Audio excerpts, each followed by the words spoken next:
All right, you're listening to the Future Jam. I'm here with Alex, a Hi, new everybody. co-host. Don't introduce yourself yet. I'm trying to introduce you, and you're just butting in already. That's what happened to the other co-hosts. I dumped them because they kept interrupting me. Maybe it's you who are the problem, not the other co-hosts. Yeah, I guess I'm the one constant, so I might be the actual problem in this show. But how's it going, man? Going good. Just enjoying life. Enjoying Halloween time. Yeah, how can you recover in 2020 with Chipotle charging 25 cents for a burrito on the side now? Are they really?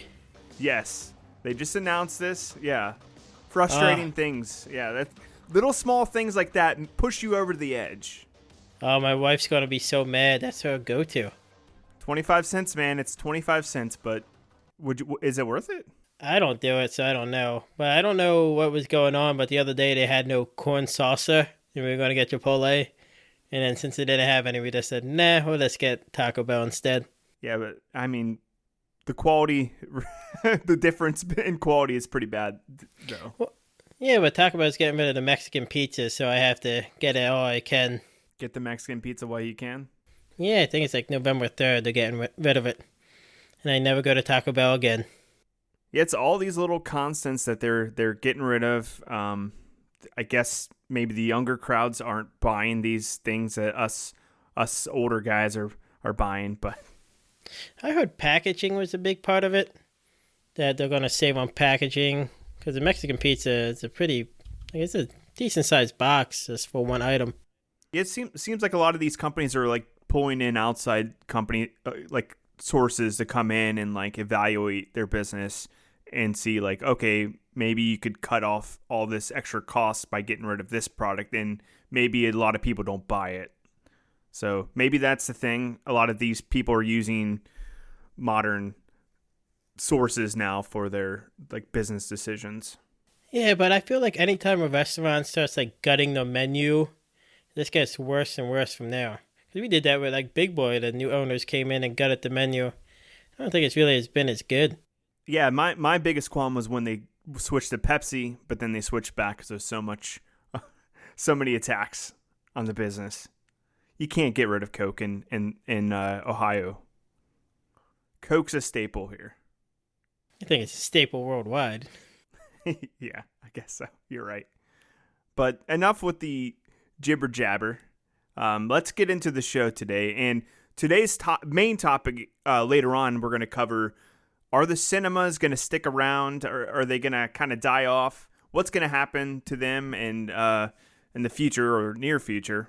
But first, we have a couple stories we're going to cover, like smaller items. I think that's kind of like the format of the show. We kind of wanted to go some smaller, fun stories early on, and then like a main topic later on.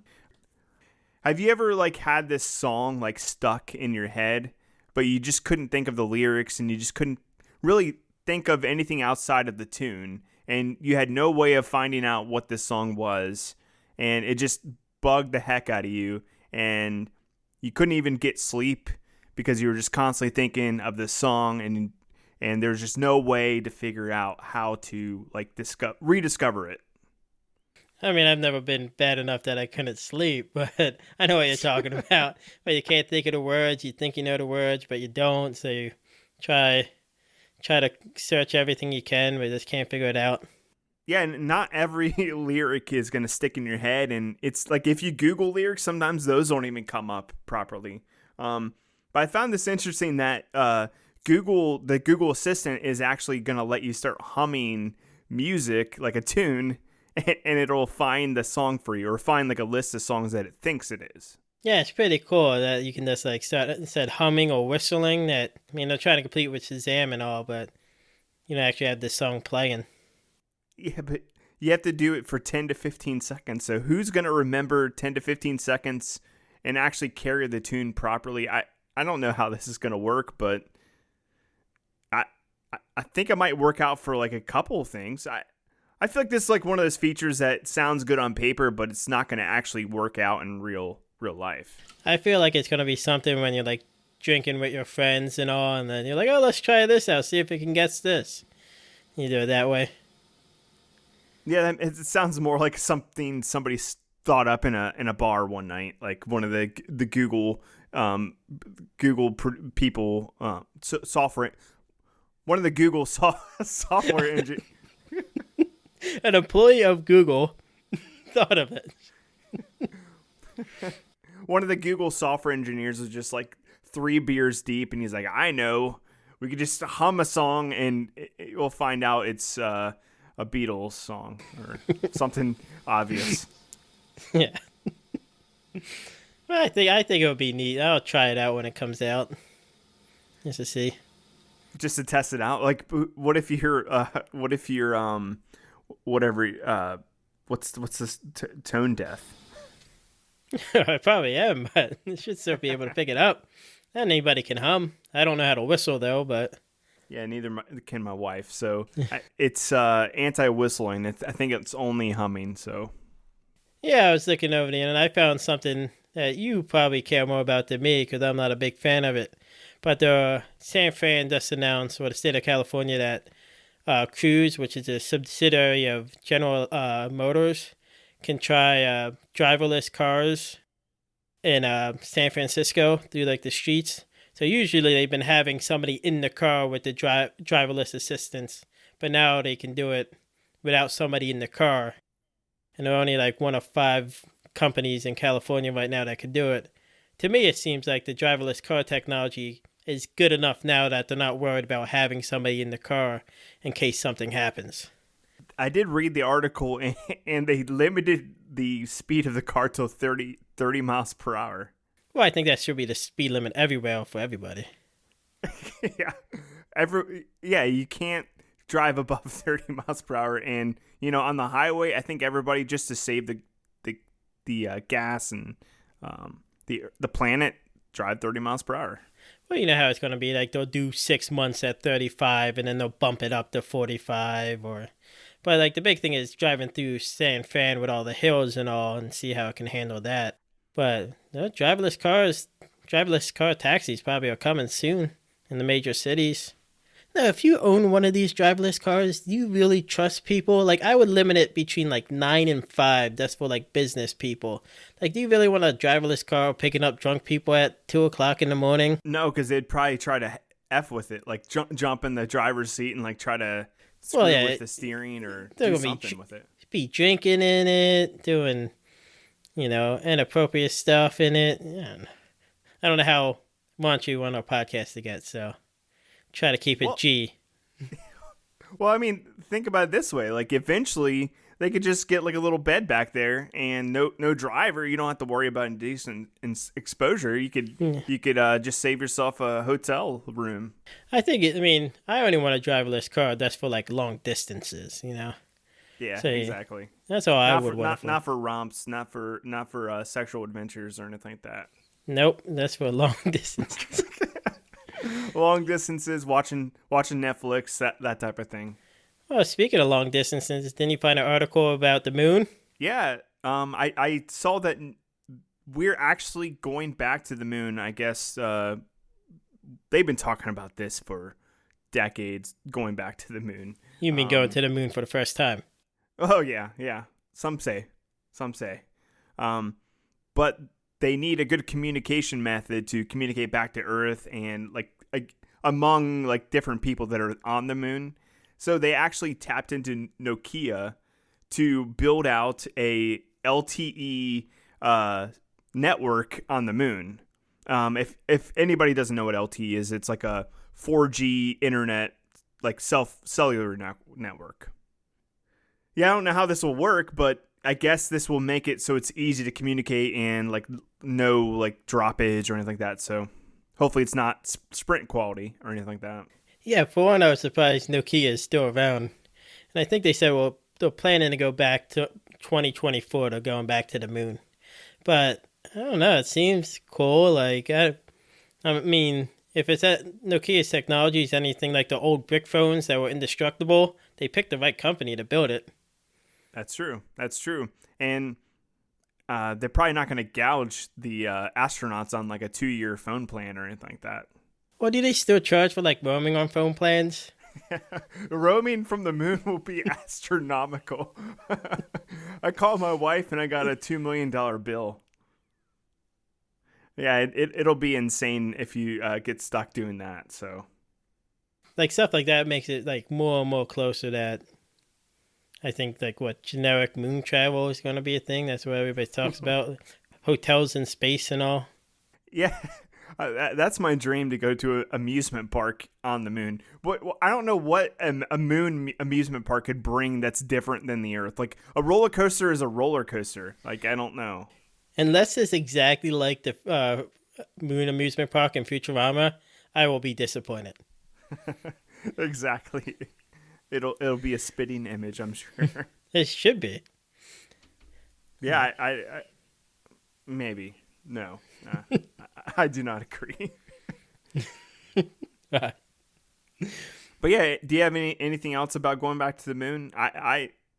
It's so far away, and I don't think we'll actually be getting there in the 2020s at all. I think it's probably going to be further out than that. I think we do. They already got there once in the 60s. Like, they've done it. Like, the technology's, 100 times better at least? Yeah, I guess it depends on who's president next and what their motivations are. And I feel like it could change depending on who's in charge. Like, okay, let's shove all this money in this direction. So, yeah, possibly as early as 2024, but I'm not optimistic because we're supposed to be on Mars in 2024, and that's not happening. I think that's like more of a pipe dream than anything. The Mars? Yeah, I just also don't know why you would want to go. Yeah, I saw pictures. They posted pictures like high definition images of the Mars, and I'm like, this basically just looks like a desert on Earth. Or I'm like, why am I looking at this? Because it's not extraordinary at all. I mean, maybe for the adventure and all, but this just seems like a lot of time, and just to say you're the first person on Mars. And then you're stuck there for good, probably. So I don't know. I don't know if it's worth it. Yeah, I don't know. Leave my life and never come back? Maybe. Let's talk about something that's like closer to home, because I think Mars is again not going to happen. Just like the movie theaters are probably not coming back. You want to get into our feature topic then? Yeah, let's do it. Let's get into the feature topic. So, movie theaters. Not coming back. That's all, folks. Have a good night. Good night, y'all. That was it. So, this year has been hard on everyone, but especially movie theaters, because studios are now just pushing movies back. Limit capacity for movie theaters now at like 25% in most areas. LA still hasn't opened up their movie theaters yet. I know New York, the state of New York just did, I think today or yesterday, and they can have 25%. That is a huge market, so it'll be good for like the bigger chains like AMC and all, and probably the local theaters there. But movie theaters are struggling right now. For pretty much most of this year, they have not been open, or they've been opened in a limited capacity, that's a lot of profit they're losing out on, and that's their only revenue or profit. A movie theater doesn't have really any other method of making money. If they don't have butts in the seats, they're not buying food or popcorn, like they're not making money. I know there was a couple local places around here that were selling popcorn that you could pick up, that's trying to get some type of revenue in. These were like the local theaters. I feel like they were just like, we're going to either throw it away or people are going to come in and buy it. I have a hard time believing that they're making any profit off that.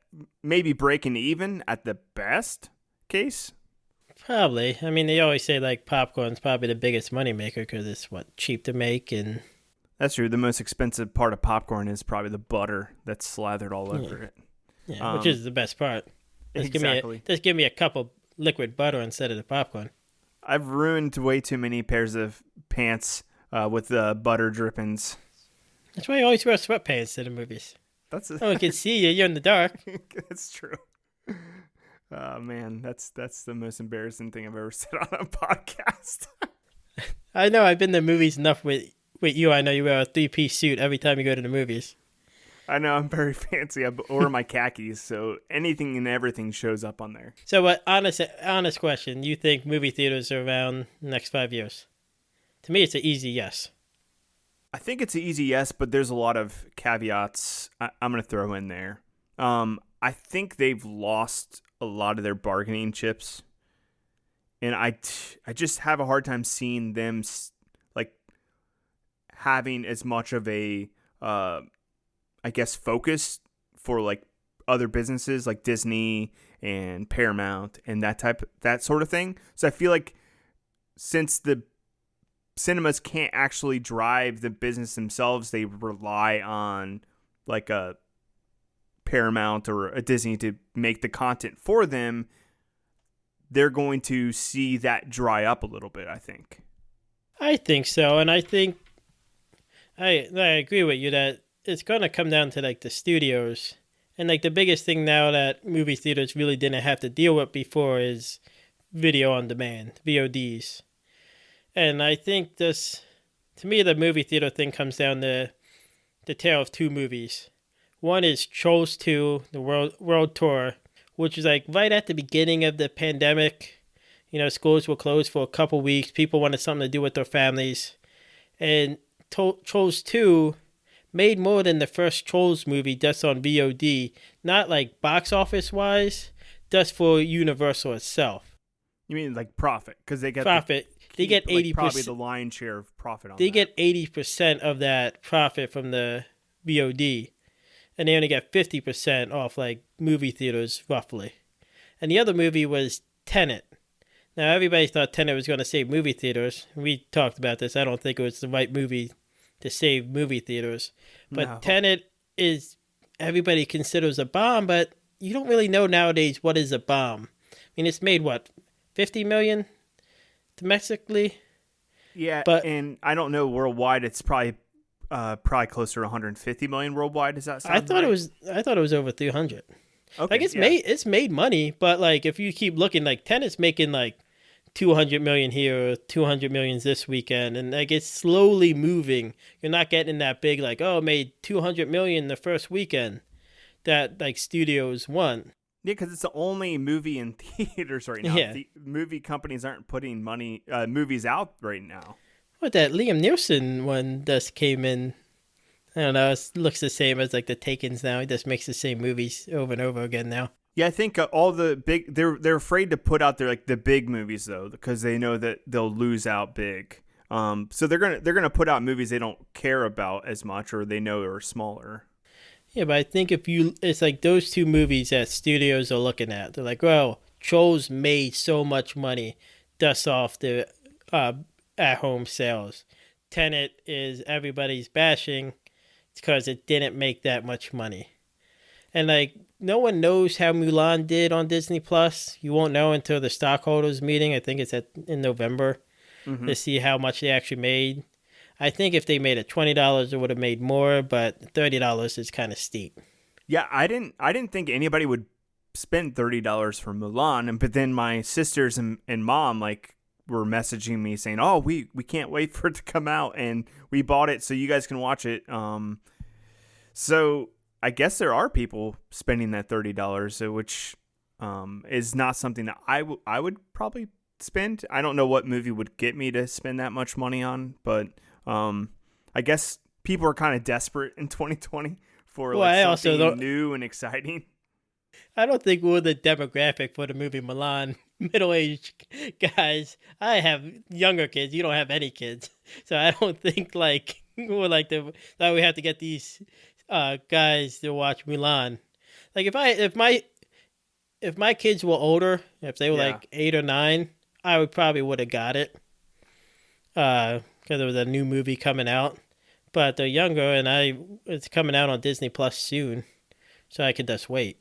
That's true. Yeah, and I think you're saying an interesting angle here, because of VOD and streaming. And I looked up like how much money like a Disney corporation makes, and I think I looked into two, Paramount and Disney. I could have spent time looking at the others. There's like 5 or 6 major motion picture companies. But just for Disney alone, 17% of their business is theaters or was theaters. And if you also roll in their like their parks, amusement parks, that's 33%. So basically half their business is movie theater revenue and parks, like amusement parks. So 17% chunk, I don't think Disney's really worried about too much. I think they could definitely like shift their business model to focus more on like Disney Plus or something along those lines. Sure, they make a ton of money off of the theaters, but I think they're going to learn like through 2021, 2022 that they can shift their efforts and make more money elsewhere. I agree, but I still think they have the Marvel movies, those big blockbusters that they're gonna want to get on in the theaters. I mean, what Endgame made $2.7 billion. Yeah, that's a lot of money to say no to. You're right. That's a lot of money to say no to. But I think like the smaller movies they might put directly on streaming. And I think streaming's kind of been a blessing because I think they might have had a couple flops over the summer, like Artemis Fowl. That would have been a flop. They just put it on streaming for free, and like no one knows if it's a flop or not. Yeah, so you make an interesting point. So the theater model we might see going forward is maybe just focusing more on those bigger movies that are going to generate all that like cash, and the middle market and lower tier movies, like the artsy movies, will probably still show at those smaller artsy cinemas, so that those should be fine, I hope. But I think those middle like budget movies are probably going to shift more towards like on demand type services. Yeah, those are some movies that you're going to want to see in the theaters. Like Avatar 2, I want to see in the theaters. Say what you want about the first one, it looked amazing in the theaters. Like, it's not a good movie that's on regular TV, but if you saw it in the IMAX 3D, I still think it's the best looking movie ever made. Yeah, so the thing is what's going to save the theaters? Like, is it going to be tech, or is that going to keep them relevant? Like new, like, because I saw that James Cameron's been really pushing for glasses-free 3D, and he's been really thinking about. He's been talking about this since like 2016 or 17, because he was hoping to introduce that with like the sequels to Avatar, because Avatar is like probably the biggest movie of all time or close to it, and so if he can get this tech out there, then maybe that could be like a new renaissance for theater going. Really, what's going to save the theaters is like, well, we're not going to get too in like politics or pandemic stuff, but like a vaccine where people feel more comfortable going inside to do something. And then I think why theaters are at low capacity, so one of these studios has to release a movie. And it can't be like, you know how Marvel, Disney was doing like every 2 weeks or 3 weeks, they had a big blockbuster out. Like, you're going to have to let a movie like Tenet's doing just kind of sit for a while. Like, this movie comes out now and it's out for like 2 months and it will make its money, but over time, like one of them, something's going to have to come out. Because what, Jurassic Dominion, I know we disagree on the Jurassic World franchise, but like that's a big money maker, and that to be pushed back to 2022 is a huge deal for movie theaters. Yeah, I'm interested to see how that plays out once there's a vaccine or once people start going back, because I think people have shifted like their priorities, or like I bet you a lot of people have upgraded their home entertainment systems as well, because they're stuck at home so much. But then again, people might want to just get out of the house once this is all, said and done. And there is something magical about just going to the movies. Like, that's randomly deciding, like, I don't know, me and my wife went out before, and like, no, let's just go see a movie. You have time to kill, and that's like just randomly seeing what's there and going. And I think I've seen very few bad movies in the theaters. But like, I mean, go back and watch the movies I saw in the theaters before, and like, this movie wasn't that good. But that theater experience where like you're sitting there, the big screen, the popcorn, the soda, for like the hour and a half, especially like if you get like a good comedy or action movie where like the whole audience is kind of into it, it is a fun experience that I think people like. And then also, like, it's a good place for parents just to drop off kids. Yeah, you're making a lot of good points because I think some of my most memorable experiences have been like as a kid at the theater. Like I just remember going there and just loving it. Like leaving the house with the parents and it's a rainy day. You can't play outside. You can't do like your normal things you want to do, and just sitting down and watching a good movie. And there's no distractions. You're just there. Getting entertained, and then the crowd's laughing, and you feel that energy, and you don't get that energy from like watching at your house. You don't get the energy of like the crowd cheering, which is odd, but people cheer in movies, especially superhero movies. But you just don't get that energy from home viewing. Yeah, it's like a different animal, and like I just remember like it is one of the first places like you go to as a kid by yourself because you're like your parents drop you off, they give you money for a ticket and some snacks, and you go and you watch your movie and sneak into an R-rated movie. Now, I'm a good kid, Mike. I would never do that. Wink. But like I think it comes back, but I also think you'll see a shift in movie theaters and you're seeing it more now too, to which I don't like, is like the movie theater restaurants, the dine-in stuff. I am not a huge fan of that. If I go to movies, I just want to sit and enjoy the movie. I don't want to be interrupted and like with food getting served and all. But I think you see a bigger shift to that if movie theaters are going to survive. Yeah, well, I mean, I when I was on vacation, I loved checking out the Alamo Draft House. I wish we had these out east, but out west, there's the Alamo Draft House, which has like a really good menu, and they give you drinks, beer, all that stuff. And it's not I thought it'd be distracting, but they come like in the previews, and then they drop it off like midway through the movie, but they do it in such a way where you barely notice they're there. So I think maybe those type of things will expand, like you're saying. They need to find a way to make a memorable experience happen, and I think maybe the big chains will shrink. I think we'll see. I kind of feel bad for it, but I feel like some of the smaller markets will possibly lose some theaters. Big cities might get the lion's share of like the theaters. I feel like smaller middle America might lose some of their stuff. I was thinking more of like smaller cities would decrease because I got where I live, I have like 5 theaters right around me that I could go to. I think you'll see a couple of those close. And all I know Cineworld, which owns Regal and Cinemark and all, is closing a whole bunch of theaters temporarily in the U.S. and the U.K. AMC, I know they have been hurting badly.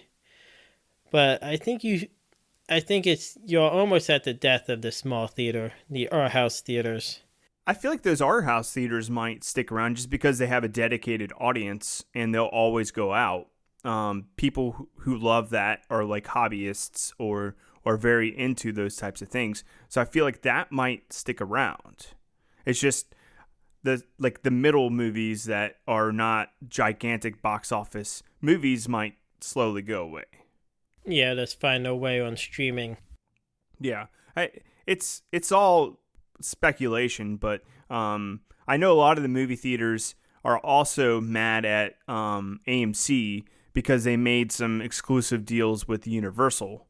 Because what before was holding back VOD, video on demand, if anybody doesn't know what VOD is, basically you could buy a movie at your house or rent a movie at your house. What was slowing that down a little bit was a movie had to be in theaters for like a couple months before it could go to VOD. Yeah, I think like 6 weeks maybe. Yeah, 6 weeks. And AMC, just out of sheer like fear, I believe, you never make a deal out of like a point of weakness. AMC made a deal with Universal saying that they could do it after like 13 days or something nonsense like that. It was also Universal said that they weren't going to release movies in theaters anymore. And that was a big blow because Universal has some of those bigger franchises. Yeah, I don't think anybody was buying that one.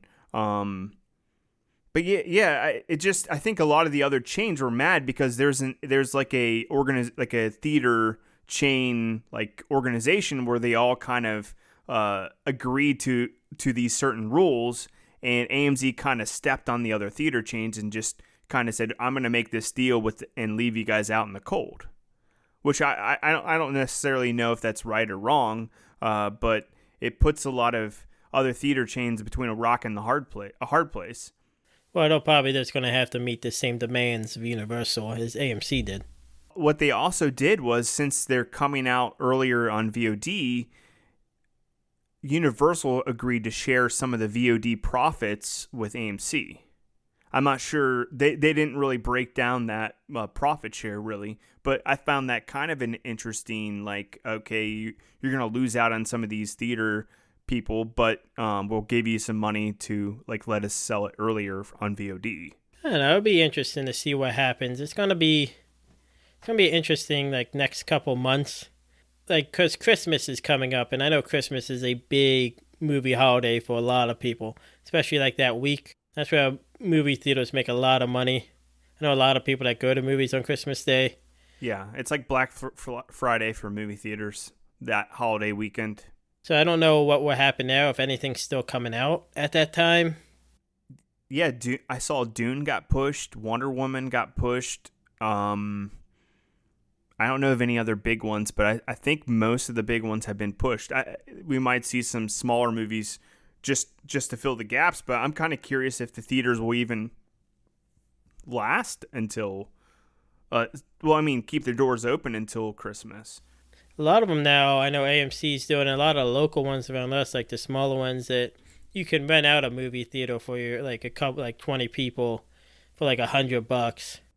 So I think, and then sometimes you can pick what movie you want. Sometimes, like, you have to do what they're showing. But I know a lot of them are doing that. What movie would you pick, Mike? If you rented out a theater, you can show one movie. Mad Max Fury Road. That's just a fun movie to watch in theaters. Really? Yeah. Mine was, I picked RoboCop 3 would be mine. Not the first RoboCop, the good one? I thought about it. Well, 1 and 3 are great. I thought about saying 1. But then I want to see RoboCop in his jetpack fly on the big screen. And he doesn't have it until 3. Oh, dear. So, and 3 I think is more fun than the 1 is. 1's great, though. But that would be the movie I'd buy that for $1. I'd see that for $1. Yeah, I would see RoboCop, the first one, but I think the third one's more campy and over the top. Yeah, that's why I would want to see it in the theaters. Like, I would want to see a movie I didn't see in the theaters, like an older movie. Yeah, I guess maybe I never saw the Indiana Jones movies in theaters. I'm sure those would be pretty fun to watch. There's probably a lot of older movies that were. Well, I'm kind of like a guy that not necessarily loves like Star Wars as much as most people would. I might see like Lawrence of Arabia or something boring like that in theaters, and I think a lot of people probably wouldn't join me, but I'd watch a long, boring movie in theaters just because. Well, if they got like the big set pieces and all, I think those would be cool to see on the big screen. Yeah. I just have so many fond memories. I think probably the 2 most memorable movies I've seen in theaters, Mad Max Fury Road and Interstellar. Interstellar was great in the theaters. I didn't see Mad Max and the Fury Road in the theaters. Yeah, those 2 were great, especially in IMAX. Probably those 2 were the best. I don't know. I want to say Spider-Man 3 was fun in the theaters because I saw it like opening weekend and it was sold out. It was a fun time to see a movie. Not the best Spider-Man, but it was fun.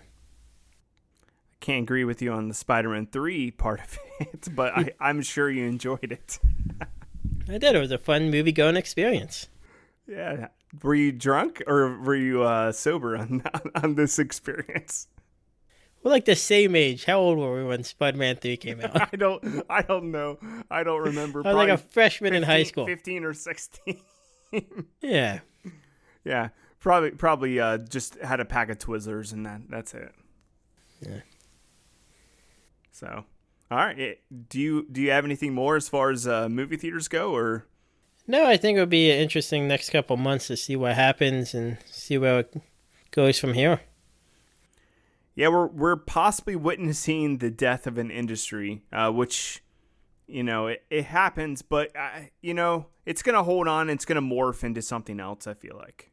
People keep saying that, but drive-ins are still around. Like people keep thinking that like, oh, movie theaters are just going to go away, but like, I mean, there's still drive-ins. They've been on the last leg since 30 years. Do you think they're making money, or is it just more of a labor of love? Like they want to keep it going just because it's in their family and it's a traditional thing. I think it has to make a little bit of money, right? Yeah, barely breaking a profit. It's definitely not something that's it's not growing. There's not like two new drive. I mean, maybe this year, but like if this marking off this year, drive-ins were basically dying out, not adding new theaters to the list. But yeah, you had like one in like an area. But with global warming, like warmer temperatures, we could have drive-ins everywhere. No, but the movie going experience is too big. Too many people have so many fond memories. Like, I can't wait to take my kids to their first movie, and like that's what I would like to do with them when they get older. So like it's not gonna go away. It's just gonna look different. We might have different chains. AMC might not be around, but there'll be another chain in the next 15 or 20 years. Yeah, I guess they have to do something with these buildings. They can't just turn them into Amazon warehouses, right? Right? I mean, they could. Yeah, I guess every mall and movie theater could eventually just be a big Amazon warehouse. That's what they were.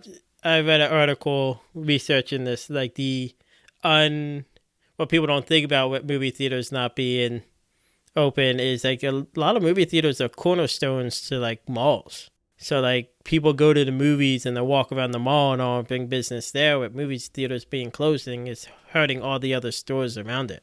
Yeah, it's not a great year to own a business, especially one that's not online focused. Yeah, people who actually run like all the business metrics, and is this just one of those years where you're just gonna toss out and say we learned almost nothing from this year, or is it something that we're gonna look at as a trend that grows? I think you're seeing people learn more from this year.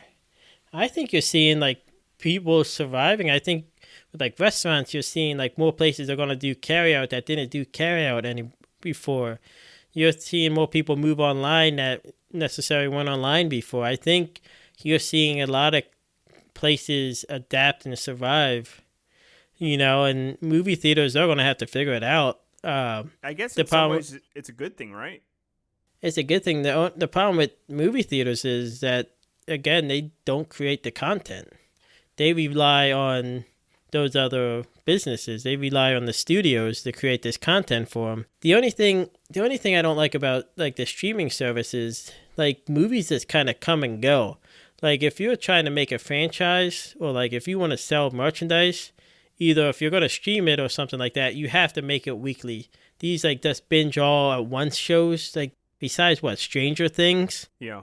They just kind of come and go, like merchandise wise. So, like, but you look at The Mandalorian, they did it weekly, so it gets that weekly buzz. But, like, you look at movies like, The Old Guard on Netflix, does anybody talk about that anymore? It was popular for, like, a week? When you get that theater release, you get, like, all that publicity. Even if it's a bomb, people know that movie. Like, and if it makes a surprise hit, people want to see it. Like, you get these surprise hit that only, like, oh, this made $30 million? It was only supposed to make 10, and then people go see it, and then you get that merchandise. So I think with like the Marvel movies and like the Jurassic Worlds and like the Avatars, like they're gonna want to merchandise the hell out of these movies, and I don't think you could do that on streaming. You need the big campaign. You need people to like, oh, you see, this made $100 million opening weekend, like, and it spreads more like that, and it's in the theaters for a while. So they do need the theaters to get their content out there. That's why I was saying, like, I think the smaller movies go to streaming, but these big tempo franchises, and hopefully they make another Alita Battle Angel.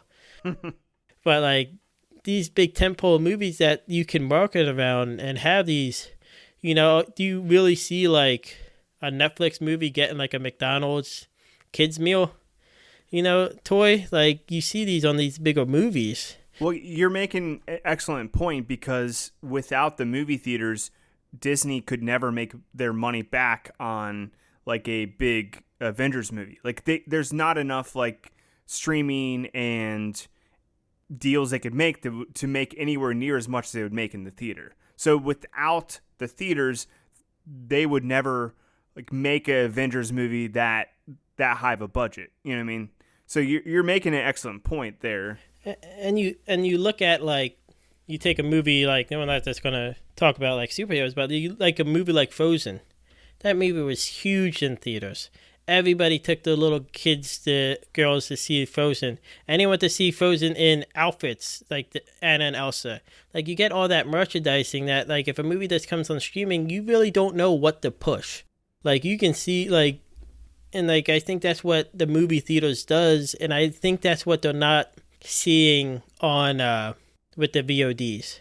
Yeah, it's some movies do like spike up in popularity on VOD, but it feels like in theaters there's more of a focus on them. They can get more buzz, I believe. Like John Wick. Like did anybody expect John Wick to make how much money it made? Like 50 million, close to 100 million, and it's 3 movies now, and they're continuing to make more and more money each movie. And that was one where it got good reviews. The first weekend, it made decent money. The second weekend, it made more, like, instead of having that huge drop-off, people were like, oh, that made a decent amount of money. It's getting good reviews. Let's go see it. And like with VOD, you really don't know how much a movie's making. You can read the articles and all. But I think more people, like, more focused on seeing the box office numbers. Like, John Wick is a perfect example of that. Yeah, it's one of those movies that has legs and keeps more and more people going. There's some movies like you're saying actually make more money on their second weekend. Like they might make a decent amount of money the first weekend, but then as word of mouth goes around, the second weekend is more money, and then it's like an even amount of money for like a couple weeks to a month, like where it's just slowly accumulating money. Like the Titanic, I think, didn't that slowly amass like money and then just started blowing up? Titanic was just a juggernaut. I think made like good money, but like people like saw that movie a ton of times in the theater. Titanic, say what you want about James Cameron, is that Titanic and Avatar are just 2 standalone movies that just made a ton of money. And like, cause like you look at Endgame, like that took 18 movies, and they had to re-release it in the theaters to beat Avatar. With new content, and the new content was terrible. Like you have that. I think you get the more cultural impact by going to the theaters and doing that dance to promote the movie and all, than by just streaming a movie. Even if Artemis Fowl flopped, you would have heard about it more than you hear about it now, which is why I think I might have been the only person talking about it in the past 2 months. That's true. So even though we had this clickbait title to this podcast episode, no, it's probably not going to end. I guess we both can agree that it's not going to end. The movie theaters are going to survive, but maybe they'll be owned by Disney. Might allow Disney to buy theaters. They might allow Paramount to buy theaters, because AMC is going to possibly go out of business. All these, like Regal, could go out of business, and then who's gonna sneak in and get the theaters? I know Amazon has bought a couple theaters, and so has Netflix. So it could be one of those things where Disney buys a bunch of theaters and says only Disney movies can play here, or something like nonsense like that. I don't know. I don't know how like the laws works. I thought there was some like antitrust laws. There is, but I think they're slowly like breaking those up. I think somebody will come in and buy AMC if they go under. Or it'll be broken up into a couple different companies. Yeah, one company will be A, one will be M, one will be C. Because there's still value in a lot of these theaters, because I think probably through the 2010s, a lot of these theaters modernized. So it's like these theaters have already been modernized. So it's not like there's going to be a ton of money needing to be sunk into continuing to modernize them. They've all have like excellent projectors now. They all have excellent seating. Well, at least a lot in our area. So I don't think there needs to be a lot of money sunk into like modernizing the theaters anymore, at least in major markets.